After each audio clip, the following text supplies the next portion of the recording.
चलो बच्चों, करते हैं स्टार्ट। आज हमारा दूसरा दिन है। आज हम लोग वक्त को जाया ना करते हुए सीधा हम हमारे सिलेबस पे चलते हैं। हमारा syllabus company act 2013 company law and practice, जो हमारी बुक है, पेपर नंबर 2, जिसके दो पार्ट है, part 1 part 2। Part 1 60 number, part 2 40 number. अगर हम बात करें हमारे सीएस क्लियर होने के बाद, सीएस एग्जीक्यूटिव क्लियर होने के बाद जो हमारी आर्टिकलशिप होगी, हमारा जो इंटरव्यू होगा, तो इंटरव्यू में आप लोगों से ऑलमोस्ट क्वेश्चंस पूछे जाएंगे पार्ट बी से।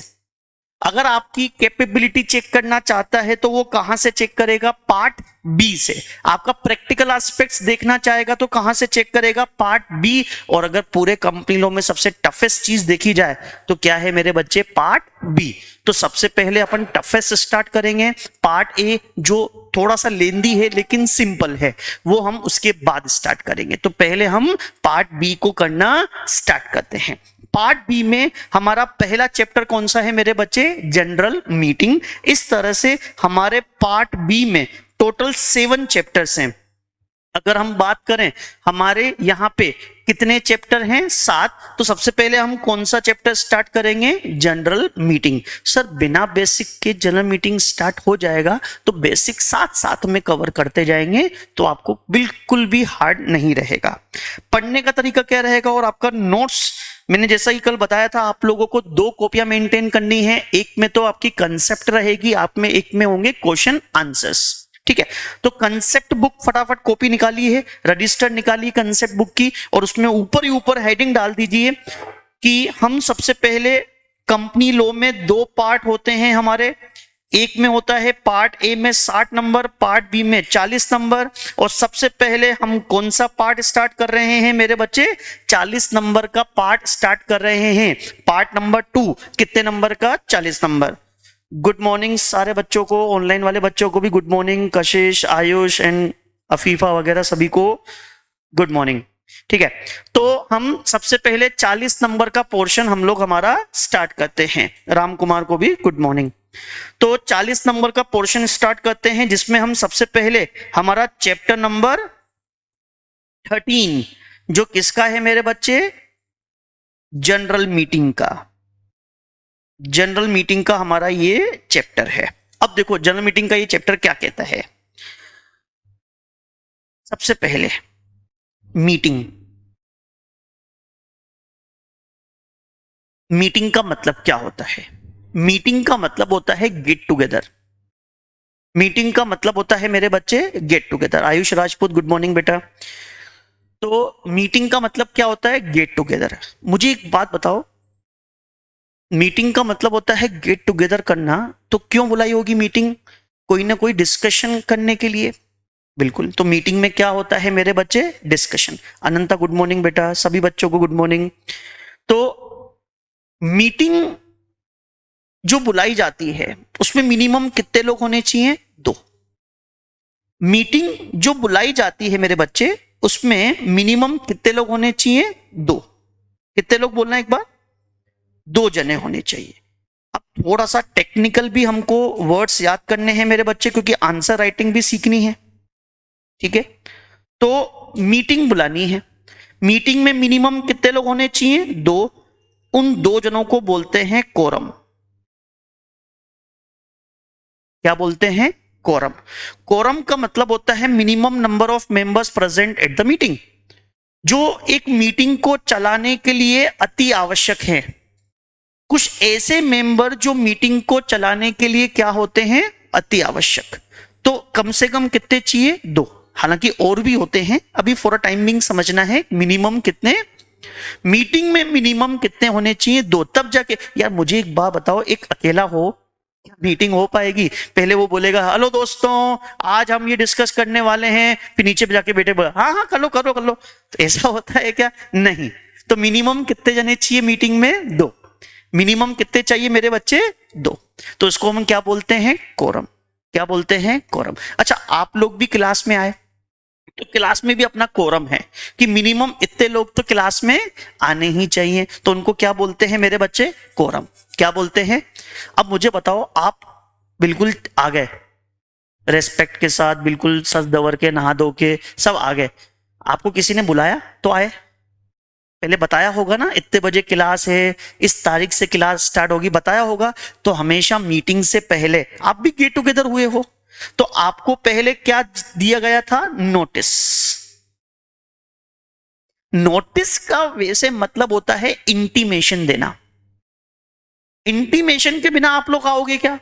घर में शादी होती है, शादी का कार्ड आएगा तभी तो शादी में जाओगे, बिना कार्ड के चल जाओगे क्या? अरे सही है कि नहीं है? तो सबसे पहले क्या भेजा जाता है? नोटिस। फिर नोटिस में कम से कम वही सीधी सी बात, शादी का कार्ड भेजो। फिर शादी में कम से कम 2 जने तो चाहिए, दूल्हा और दुल्हन, है ना? कोरम चाहिए। बोलो आया कि नहीं आया? ठीक है। फिर उसके बाद क्या होता है कि शादी में जो भी हुआ उसको संभाल के रखना पड़ता है, क्योंकि मैरिज सर्टिफिकेट बनवाना है, तो कुछ तो सबूत हो कि हाँ शादी हुई थी। वीडियो, वीडियो बनाया होगा ना, संभाल के रखा होगा यादों के रूप में, दैट इज मिनट्स। मिनट्स यानी कि true and fair summary of the meeting. लिख दूं क्या? ट्रू एंड फेयर, पता है सबको, तो है ना, लिख लेना आप लोग। True and fair summary of the is called minutes. तो सुनना, तीनों में नोटिस करना। Notice before the meeting, quorum at the meeting, और मिनट्स आफ्टर द मीटिंग। तो ये चीजें पहले ध्यान रखना। चलो, मीटिंग जो बुलाते हैं ना, मीटिंग किस किस की बुलाते हैं? मीटिंग बुलाते हैं एक डायरेक्टर्स की, बेटा एस लगाना। एक डायरेक्टर की मीटिंग नहीं होती, डायरेक्टर्स की मीटिंग होती है। और एक किसकी होती है मेरे बच्चे? मेंबर्स की। किसकी मीटिंग मेरे बच्चे?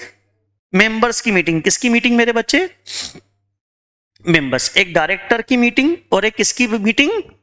मेंबर्स की मीटिंग। एक डायरेक्टर्स की मीटिंग और एक मेंबर्स की मीटिंग। बोलो आया क्या समझ में? एक डायरेक्टर की मीटिंग और एक किसकी मीटिंग मेरे बच्चे? मेंबर्स की मीटिंग। ठीक है सर, इन दोनों की क्यों? सुनना, कंपनी में ओनर कौन होते हैं? Share holder. ओनर कौन होते हैं मेरे बच्चे? शेयर होल्डर होते हैं। कौन होते हैं मेरे बच्चे? लेकिन कंपनी का मैनेजमेंट किसके हाथ में होता है? डायरेक्टर। यानी कि डायरेक्टर एक तरह से नौकर आदमी, शेयर होल्डर ने उनको अपॉइंट किया। तो कंपनी में 2 जने हैं, पावर का डिस्ट्रीब्यूशन किसके बीच में है? कौन कौन? डायरेक्टर और मेंबर। तो ये जब भी अपना डिस्कशन करते हैं तो अपनी क्या बुलाते हैं? एक मीटिंग। कोई भी डिस्प्यूट होता है तो डिस्कशन के लिए क्या बुलाते हैं मेरे बच्चे? मीटिंग बुलाते हैं। क्या बुलाते हैं मेरे बच्चे? मीटिंग बुलाते हैं। तो डायरेक्टर्स की जो मीटिंग होती है, डायरेक्टर्स की मीटिंग को बोलते हैं बोर्ड मीटिंग। डायरेक्टर्स की मीटिंग को क्या बोलते हैं मेरे बच्चे? Board meeting. डायरेक्टर्स की मीटिंग को क्या बोलते हैं मेरे बच्चे? बोर्ड मीटिंग बोला जाता है। ठीक है, अब बोर्ड मीटिंग में मैं आप लोगों के सामने, बोर्ड मीटिंग में कौन आए होंगे? डायरेक्टर्स। मैंने डिस्कशन रखा, मैं कौन? मीटिंग का चेयरमैन। मैंने आप लोगों के सामने डिस्कशन रखा कि भैया देखो ये डिस्कशन करना है। तुम लोगों ने उसके ऊपर क्या करी? वोटिंग। क्या करोगे तुम लोग? वोटिंग कैसे करेंगे? हाथ ऊंचा करके। आप हाथ ऊंचा करके वोट करेंगे, मैं काउंट कर लूंगा। अगर मोर देन 50% ने बोला yes we are in favour, जैसे मुझे किसी कंपनी में फर्स्ट ऑडिटर अपॉइंट करना है, पहला पहला ऑडिटर अपॉइंट करना है, तुम लोगों से बोला इस व्यक्ति को ऑडिटर अपॉइंट करना है, तुम लोग फेवर में हो, हाथ ऊंचा किया, काउंट कर लिया, मोर देन 50% ने बोल दिया इस वी आर एग्री, देन क्या बोलेंगे? बोर्ड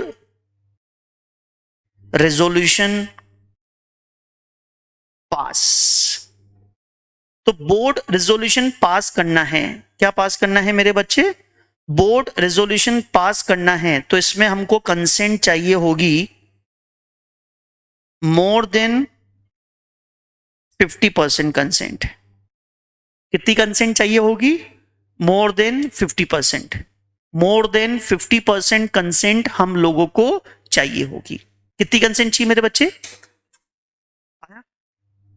मोर देन 50% लोगों की क्या चाहिए? हाँ, अगर हो गया तो रेजोल्यूशन पास। तो ध्यान रखना, बोर्ड मीटिंग में कौन सा रेजोल्यूशन पास होता है? Board resolution. और बोर्ड मीटिंग का सेक्शन है 173, और बोर्ड मीटिंग में जो कोरम होता है उसका सेक्शन है 174। तो इसका सेक्शन भी मैंने आप लोगों को लिखवा दिया। ठीक है, एक होता है मेंबर्स की मीटिंग। किसकी मीटिंग मेरे बच्चे? मेंबर्स की मीटिंग को बोलते हैं जनरल मीटिंग।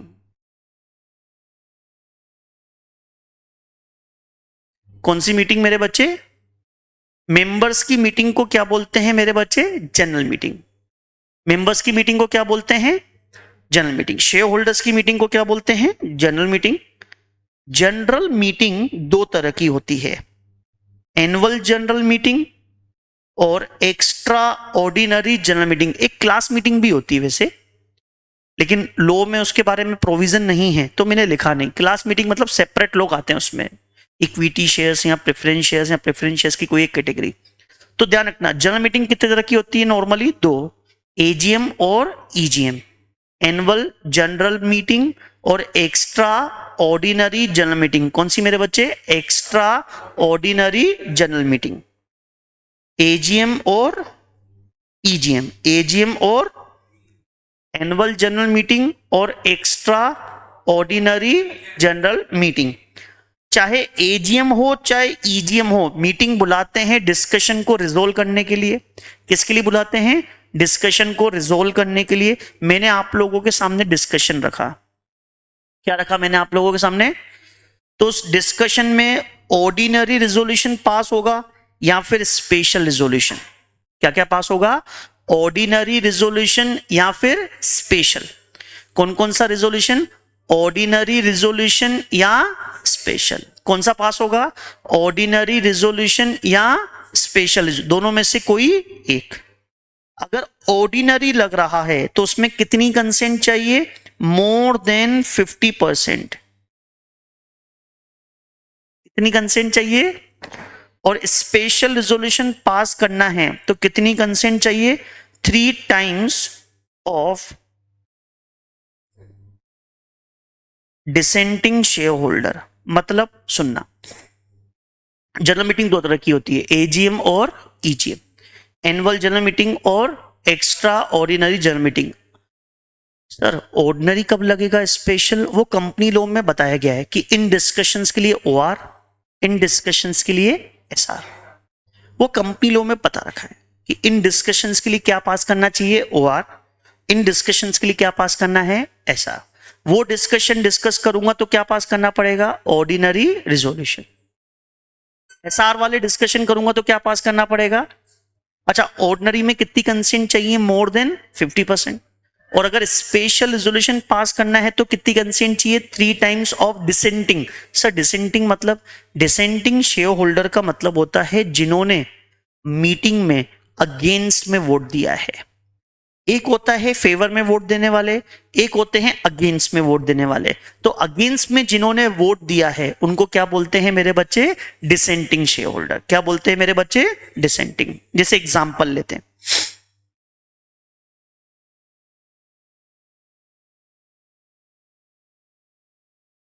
एक एग्जांपल लेते हैं।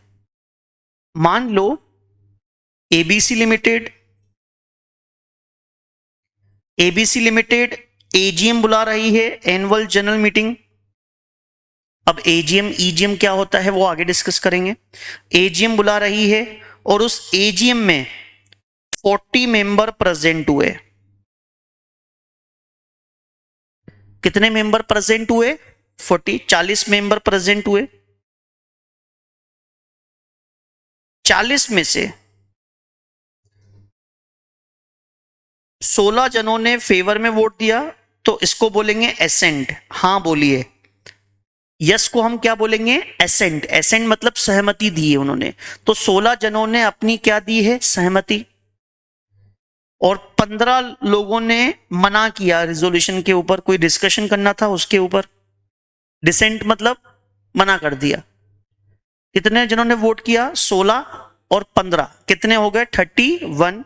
और 9 जने चुपचाप बैठे हुए थे। कुछ ऐसे भी तो होंगे जो चुपचाप बैठते हैं, जिनको मतलब ही नहीं है दुनिया में क्या चल रहा है। ठीक है, तो यहां पे आपसे पूछा जा रहा है क्या ऑर्डिनरी रेजोल्यूशन पास हो गया? अब बच्चे की यहां पे कंफ्यूजिंग क्या आती है? सर मीटिंग में आए थे 40, आपने बोला 50% से ज्यादा। मैंने बोला हाँ। सब 40 का 50% करेंगे 20, उससे ज्यादा मतलब 21। तो 21 जनों की क्या चाहिए होगी? हाँ। क्या मैंने ऐसा बोला 50% जो मीटिंग में आए थे? नहीं। तो तुम लोगों ने जस्टिफाइड कैसे किया? तुम लोगों ने बोला क्यों ये चीज? आया? तो तुम लोग को पहले पूछना चाहिए था सर 50% किसका? 50% किसका होता है? Who are present and vote, who are present and आए थे और वोट दिया था। आए थे और वोट कितनों ने दिया? 31। 31 का 50% 15.5 मोर देन यानी कि 16 या उससे ज्यादा ने फेवर में दिया है तो ऑर्डिनरी रिजोल्यूशन पास हुआ कि नहीं हुआ? हो गया। तो यहां पे ऑर्डिनरी रिजोल्यूशन क्या हो गया मेरे बच्चे? पास।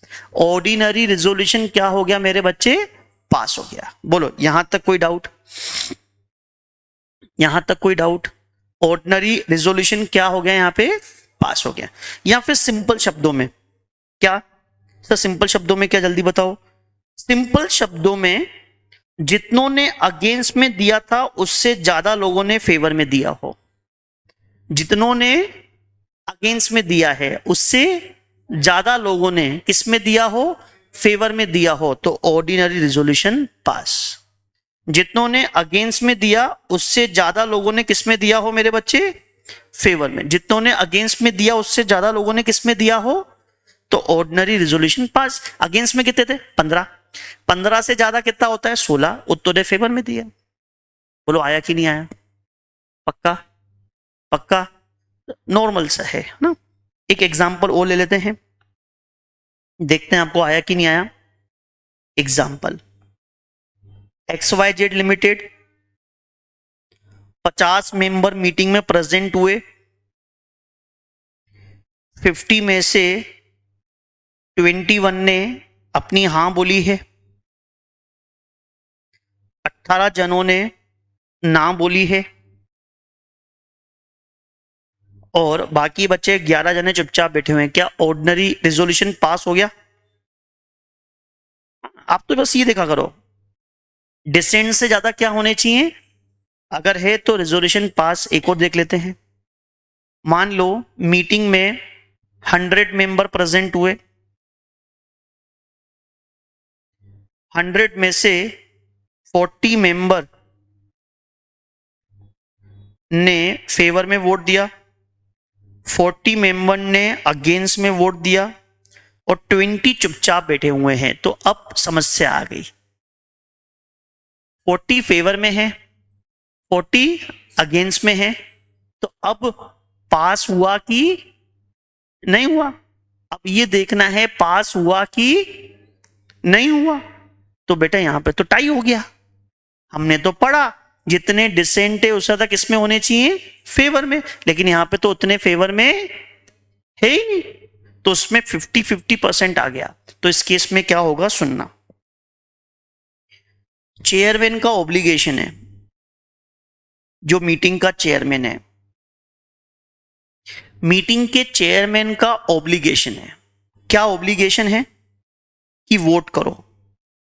वैसे चेयरमैन कभी वोट नहीं करता, मीटिंग का चेयरमैन वोट नहीं करता। हाँ अगर वो मेंबर है तो मेंबर होने के नाते कर सकता, लेकिन चेयरमैन होने के नाते वोट, चेयरमैन होने के नाते वो वोट तभी ही करता है जब 50% फेवर में हो, 50% टाई की सिचुएशन।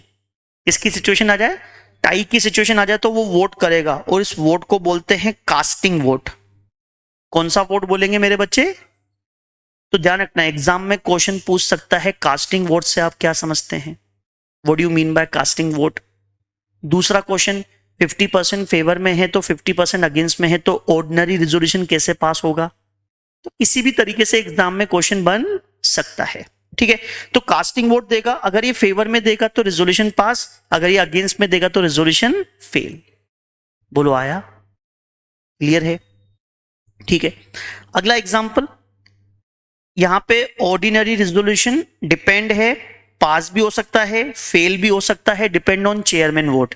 चेयरमैन फेवर में देगा तो रिजोल्यूशन पास, अगेंस्ट में देगा तो रिजोल्यूशन फेल। चलो अब मुझे बताओ, मीटिंग में 70 मेंबर आए, कितने मेंबर आए? 70 मेंबर आए। 70 में 42 लोगों ने फेवर में वोट दिया। कितने लोगों ने फेवर में वोट दिया? और 14 लोगों ने अगेंस्ट में वोट दिया, और इसके बाद 14 लोग चुपचाप बैठे हुए हैं। हो गए ना पूरे? आया? तो आपको यहां पे बताना है स्पेशल रिजोल्यूशन पास हुआ कि नहीं हुआ।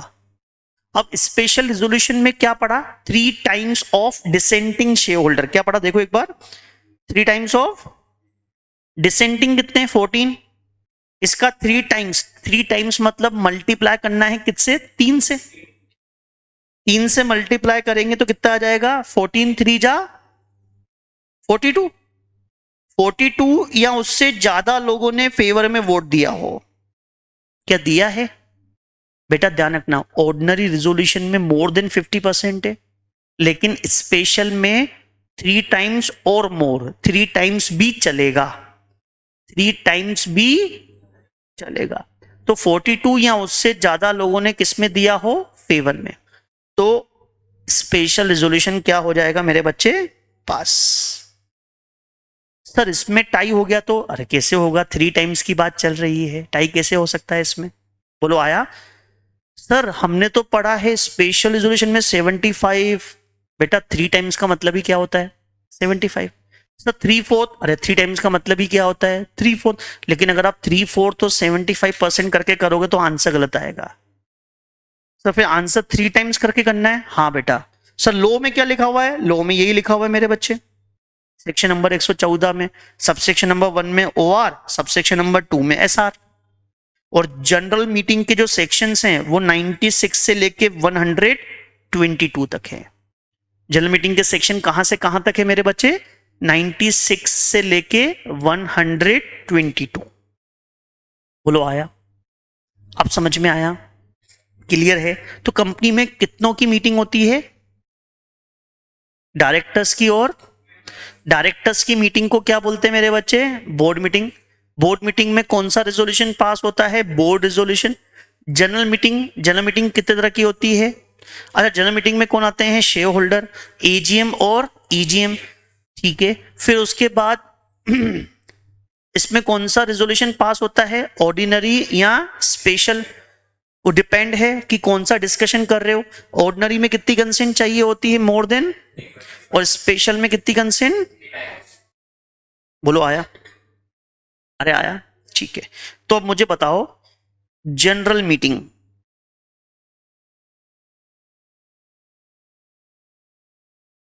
जनरल मीटिंग के सेक्शंस कितने हैं? 96 से लेके 122। जनरल मीटिंग के सेक्शंस कितने हैं? 96 से लेके 122। 96 से लेके 122। तो सबसे पहले हम डिस्कस करते हैं सेक्शन नंबर 96। तो फाइनली हम चैप्टर स्टार्ट कर रहे हैं। हम लोग पहले सेक्शंस का फ्लो चार्ट बनाएंगे कंसेप्ट बुक में, फिर उसके बाद हम हमारे नोट्स में से उसको पढ़ना स्टार्ट करेंगे। ठीक है, फिर क्वेश्चन आंसर्स डिस्कस करेंगे। 96 वाला सेक्शन किसका होता है? AGM। Full form annual general meeting. हम AGM लिखेंगे ताकि हम बार बार रिकॉल करते रहें। AGM की फुल फॉर्म क्या होती है? Annual general meeting. ठीक है, मीटिंग है, गेट टुगेदर, नोटिस भी भेजोगे, कोरम भी चाहिए और मिनट्स भी। ठीक है, एक कंपनी पढ़ी आपने OPC। OPC की फुल फॉर्म क्या होती है? 1 पर्सन कंपनी। सुनना मेरे बच्चे, कंपनी 3 तरह की होती है। कितने तरह की होती है? कंपनी 3 तरह की होती है। OPC, प्राइवेट कंपनी, और कौन सी कंपनी? Public company. कौन कौन सी कंपनी? OPC, प्राइवेट और पब्लिक कंपनी। OPC, प्राइवेट और पब्लिक कंपनी। OPC में कितने मेंबर होते हैं? 1। प्राइवेट में मिनिमम कितने होते हैं? पब्लिक में कितने होते हैं? 7। अब मुझे एक बात बताओ, मैक्सिमम मेंबर कितने होते हैं? ये तो मिनिमम मेंबर हो गए। मैक्सिमम मेंबर कितने होते हैं OPC में? एक नाम से पता चल रहा है 1 पर्सन, 1 पर्सन की कंपनी, जिसमें मालिक कितने होंगे मेरे बच्चे? 1। मालिक कितने होंगे? अब मुझे बताओ मीटिंग में मिनिमम कितने चाहिए होते हैं? ओपीसी में कितने हैं? क्या अकेला मीटिंग कर पाएगा क्या?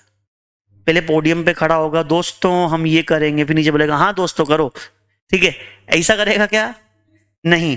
तो यहां पे पहला वर्ड लिखेंगे other than OPC, other than 1 person company में ये वाला प्रोविजन एप्लीकेबल, यानी कि 1 पर्सन कंपनी में एजीएम बुलाने की जरूरत, बोलो आया? तो यानी कि एजीएम किस में होगी? प्राइवेट, पब्लिक, जो भी और कंपनियां हैं उसमें, ठीक है? आया, समझ में आया? ठीक है। तो एजीएम कभी भी ओपीसी में नहीं होगी। इसका लॉजिक क्या रहेगा? इसका लॉजिक ये है कि ओपीसी में कितने मेंबर होते हैं मेरे बच्चे? 1, ठीक है। और मीटिंग के लिए मिनिमम कितने चाहिए? ठीक है। एजीएम भी 2 तरह की होती है। First AGM,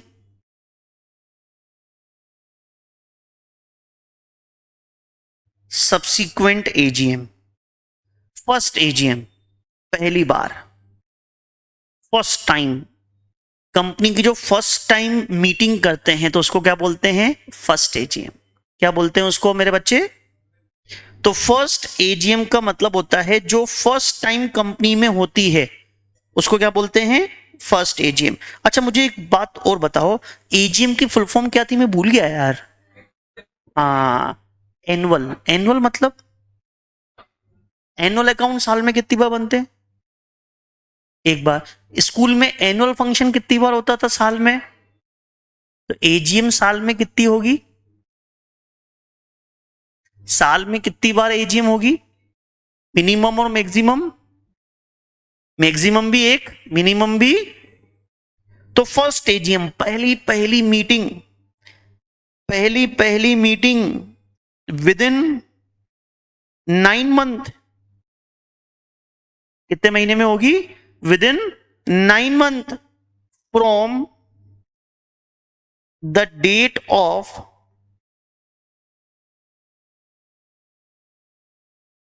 closure of financial year, first financial year. पहला साल खत्म होने के 9 महीने में पहली एजीएम होनी चाहिए। And subsequent with in 6 months from the close of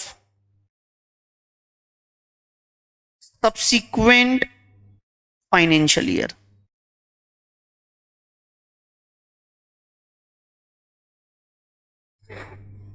subsequent financial year।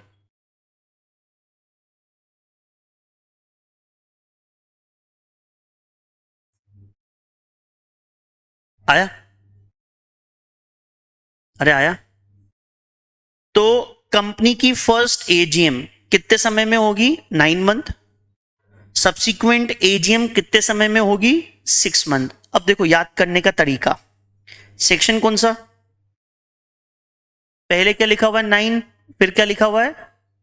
तो सेक्शन भी बोलना चाहता है पहली एजीएम 9 महीने में और दूसरी एजीएम, दूसरी, तीसरी, चौथी, सब्सिक्वेंट कितने महीने में? तो ये तो याद हो गया, सेक्शन भी याद हो गया 96, और 9 महीने और 6 महीने भी हमको याद हो गए, ठीक है। तो फर्स्ट एजीएम कितने महीने में? 9। सब्सिक्वेंट मीटिंग कितने समय में? 6 महीने में। कितने महीने में? ठीक है मेरे बच्चे। अब मुझे एग्जाम्पल देखते हैं।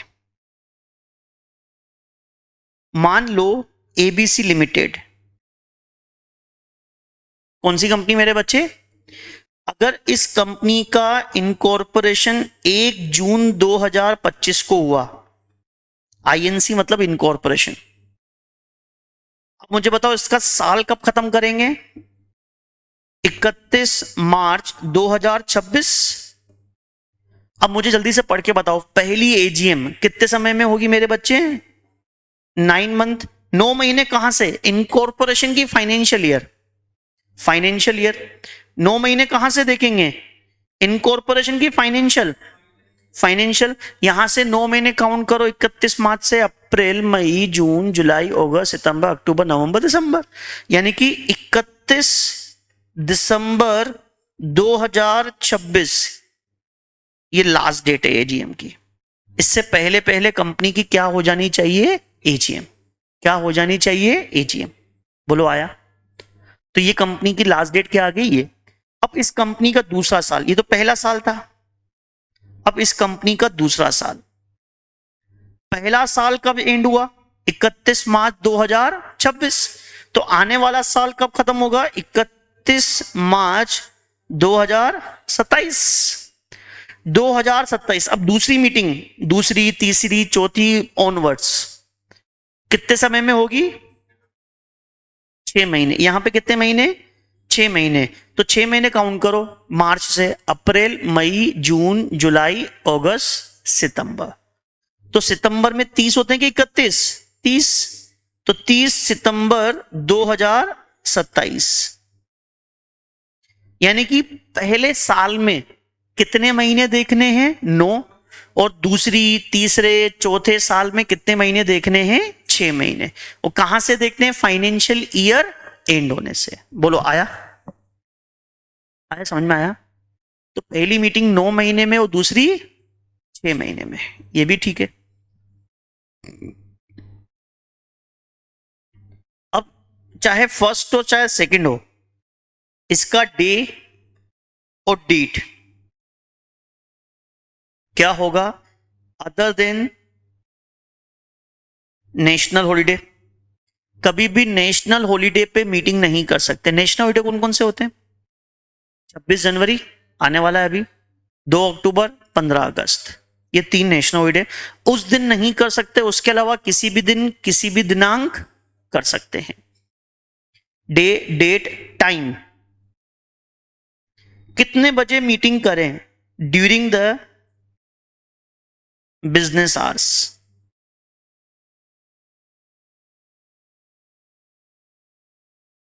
यानी कि 9 से 6 के बीच में। किसके बीच में करेंगे? 9 से 6 के बीच में मीटिंग होगी। और वेन्यू, कहां पे मीटिंग करनी है? कंपनी के रजिस्टर्ड ऑफिस में, registered office of company. Sir नहीं कर पा रहे, दूसरी जगह कर लो। Any other place, any other place within the same city.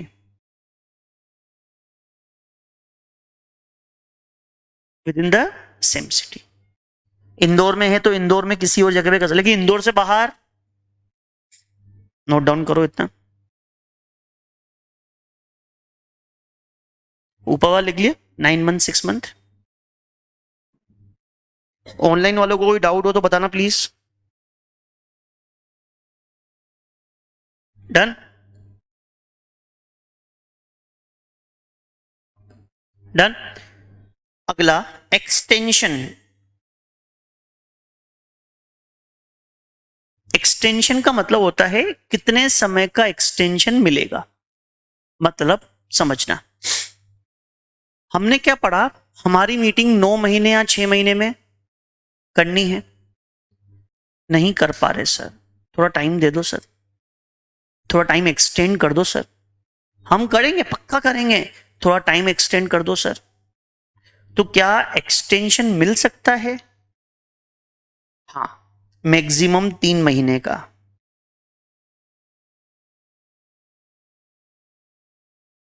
कौन देगा?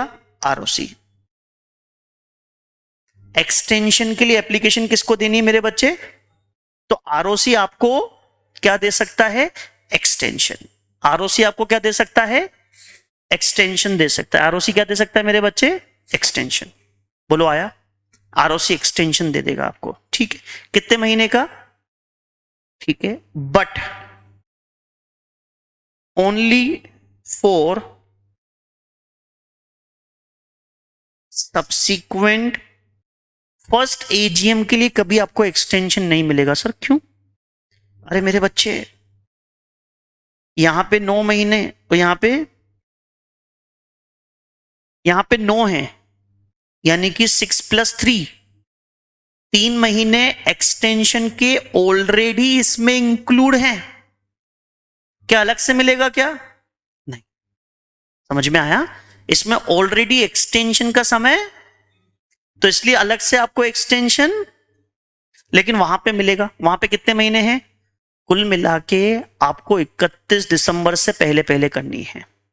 पहली वाली एजीएम में याद करो लास्ट डेट क्या आ गई थी? 31 दिसंबर आई थी कि नहीं आई थी? लेकिन यहां पे क्या आई थी? 30 सितंबर। तो 3 महीने का क्या मिल जाएगा? लेकिन मांगना पड़ेगा तो मिलेगा, बिना मांगे कुछ नहीं मिलेगा। बोलो आया? कोई डाउट?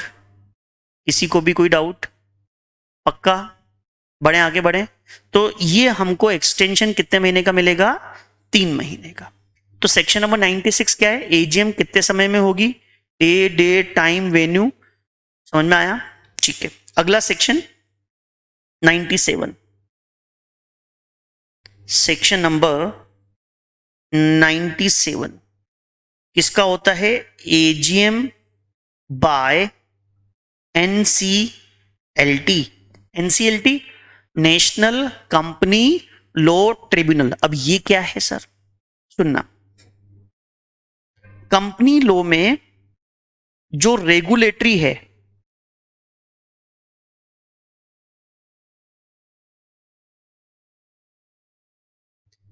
कंपनी लॉ में जो रेगुलेटरी अथॉरिटीज हैं कौन कौन सी हैं? आरओसी, आरडी, एनसीएलटी और एनसीएलएटी। कौन कौन सी रेगुलेटरी मेरे बच्चे? 4। कितनी रेगुलेटरीज हैं? 4। पहले नोट डाउन करो फिर समझाता हूं क्या क्या है ये रेगुलेटरीज।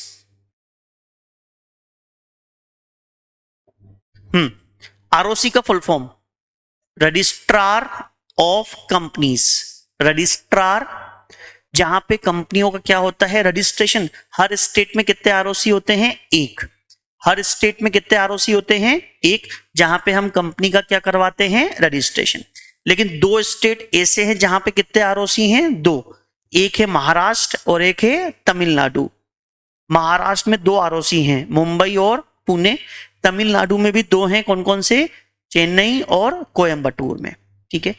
आरओसी से ऊपर होता है आरडी, जिसको कंपनी लॉ में कई सारे काम दे रखे हैं। और इसका एक और काम होता है आरओसी के काम को सुपरवाइज करना, कि आरओसी अपना काम अच्छे से कर रहा है कि नहीं कर रहा।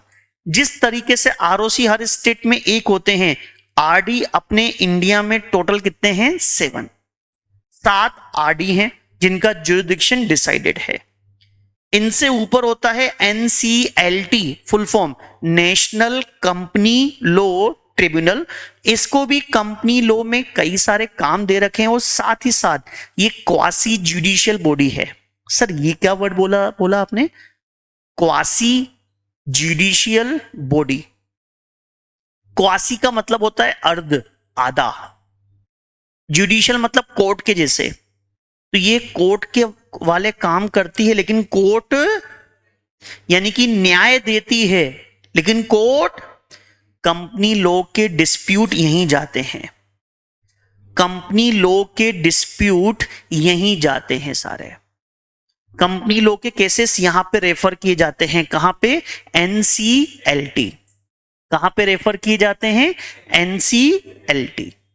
और एनसीएलटी ने जो ऑर्डर पास किया है उसके अगेंस्ट में अपील कहां कर सकते हैं? NCLAT, national Company law appellate tribunal.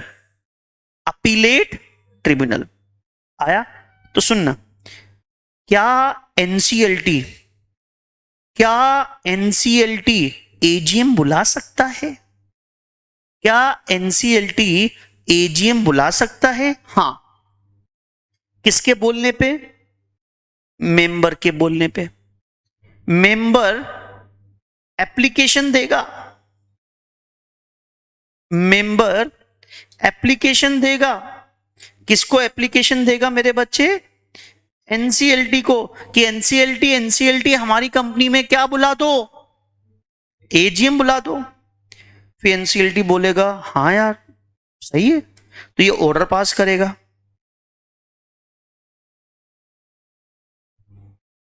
किसका ऑर्डर पास करेगा? मीटिंग का।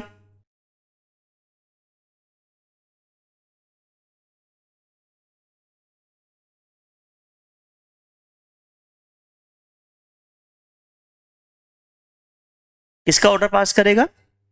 मीटिंग का। बोलो आया? क्लियर है? ठीक है। अब डाउट क्रिएट होता है, पहला डाउट। तुमको है क्या कोई डाउट किसी को? नहीं। पहला डाउट क्रिएट होता है मेरे बच्चे, सर 97 में एनसीएलटी एजीएम बुलाएगा, ठीक है, 96 में कौन बुलाएगा एजीएम? ये एजीएम तो कंपनी में बुलाई है, तो तुम बोलोगे कंपनी बुलाएगी, तो कंपनी के हाथ पैर है क्या? तो कौन बुलाएगा? यहां पे एजीएम बोर्ड ऑफ डायरेक्टर बुला रहे हैं। क्वेश्चन पूछे एग्जामिनर, क्या शेयर होल्डर एजीएम बुला सकता है? नहीं, ये कंपनी का ऑब्लिगेशन है, कंपनी बुलाएगी, और कंपनी के बिहाफ पे कौन बुलाएगा? Board of director. क्या शेयर होल्डर बुलाएगा क्या? ठीक है। दूसरा डाउट, पहला डाउट समझ में आया कि जैसे 97 में लिखा हुआ है एजीएम बाय एनसीएलटी, तो 96 में एजीएम बुलाता कौन है? तो कौन बुलाता है? बीओडी। दूसरा डाउट, सर फर्स्ट एजीएम और सब्सिक्वेंट एजीएम का टाइम क्या था? 9 महीने और 6 महीने। इनको हमने कहां से देखा? पहले फाइनेंशियल ईयर और सब्सिक्वेंट। तो कॉमन चीज क्या है? Financial year. कॉमन चीज क्या है? कॉमन चीज क्या है? फाइनेंशियल ईयर है। तो फाइनेंशियल ईयर कौन सा मेरे बच्चे? सर फाइनेंशियल ईयर से क्यों लेना? फाइनेंशियल ईयर से ही क्यों लेना? इनकॉर्पोरेशन लो 9 महीने, फाइनेंशियल ईयर से ही क्यों? कोई डेट नहीं मिली क्या आपको? मतलब मेरे को क्या, लो वाले को बताओ। तो 9 महीने 6 महीने फाइनेंशियल ईयर से ही क्यों? जैसे फर्स्ट एजीएम इनकॉर्पोरेशन से भी देख सकते हो मेरे बच्चे। एजीएम साल में कितनी बार? क्यों?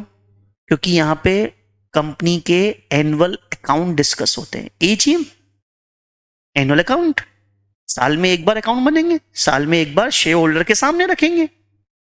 बेचारे मालिक हैं तो उनको हिसाब तो दिखाओ। तो एजीएम में फाइनल अकाउंट रखे जाते हैं, mainly main purpose. Final account कब बनेंगे? 31 मार्च खत्म होने के।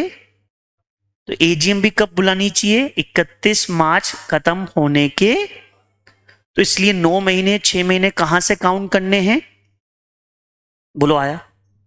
9 महीने 6 महीने कहां से काउंट करेंगे मेरे बच्चे? 31 मार्च। कहां से काउंट करेंगे? 31 मार्च। बोलो आया? बोलो मेरे बच्चे आया? तो हम लोग 6 महीने 9 महीने कहां से काउंट करेंगे? 31 मार्च। कहां से काउंट करेंगे मेरे बच्चे?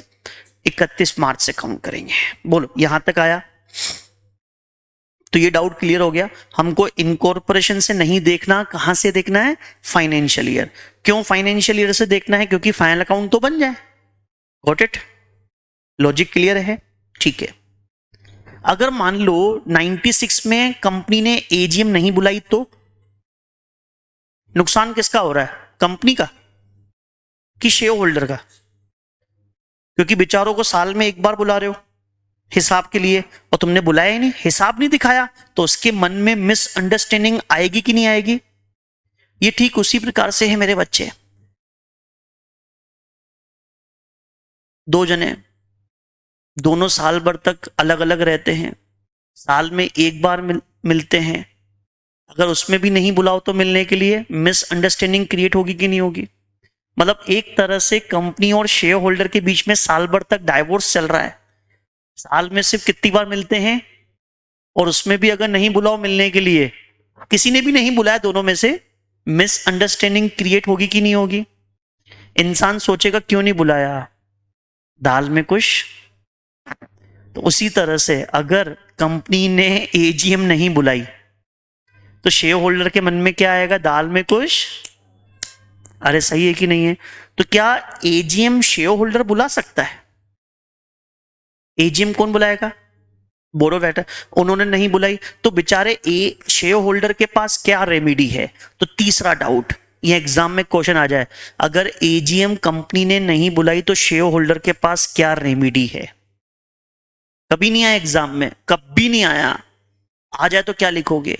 तो हम लिखेंगे शेयर होल्डर के पास रेमेडी है सेक्शन नंबर 97। सर 97 की हेडिंग तो एजीएम बाय एनसीएलटी है, तो रट लो, यहां समझ लो कि अगर 96 में कंपनी ने मीटिंग नहीं बुलाई एजीएम, तो वो मेंबर कहां अप्रोच करेगा? एनसीएलटी। तो ये मेंबर जो एप्लीकेशन दे रहा है ना एनसीएलटी को, क्या ग्राउंड है? तो अगर आपसे कोई पूछे 97 का ग्राउंड बताओ, मेंबर क्यों जा रहा है, क्योंकि 96 के बेसिस पे एजीएम, तो वो कहां अप्रोच करेगा? एनसीएलटी, और एनसीएलटी क्या पास करेगा? फिर मीटिंग बुलाने का ऑर्डर। बोलो आया? क्लियर है? और इस तरह से मीटिंग बुला ली जाएगी। डन। तो आज के लिए हम इतना ही करते हैं, कल मिलते हैं सेम टाइम सेम प्लेस, और इसके आगे का हम डिस्कस करते हैं।